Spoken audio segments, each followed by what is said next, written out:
नमस्कार मंडळी, मी तुमचं लाडको कोकणी रॉकी मंडळी. आमच्या वेंगुर्ल्यात जबरदस्त सांस्कृतिक कला क्रीडा मंडळ राहुलवाडा यांच्यानी गरुडचेप महोत्सवात शिमगोत्सव 2026 स्पर्धा आयोजित केली होती. या स्पर्धेत जिल्हाभरातून 12 संघांनी सहभाग घेतला होतो. मंडळी, तुम्ही बघतास एकापेक्षा एक संघ आपली कला सादर करी होते. बघून तर भारीच वाटा होता मंडळी. त्याच्यात तर राधाकृष्णाचा नाच होतो, शंकासूर होतो. एक शंकासूर तर भलो मोठं होतो.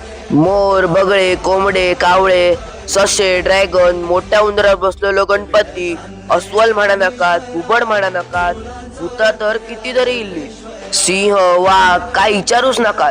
आणि मंडळी, हे सगळे संघ काहीतरी सामाजिक संदेश सुद्धा देत होते. मंडळी, इतक्याच नाही तर आधुनिकतेची जोड म्हणान छावा सुद्धा इल्ललो. लहान मुलांपासून वयस्कर माणसांपर्यंत सगळेच आनंदात नाचा होते. आणि हा सगळा बघून माणसांची तर तुफान गर्दी होती. मंडळी, तुमका जर हे व्हिडिओ आवडला असाल तर नक्की लाईक करा, शेअर करा आणि सबस्क्राईब करू विसरा नका. धन्यवाद मंडळी, परत भेटायात.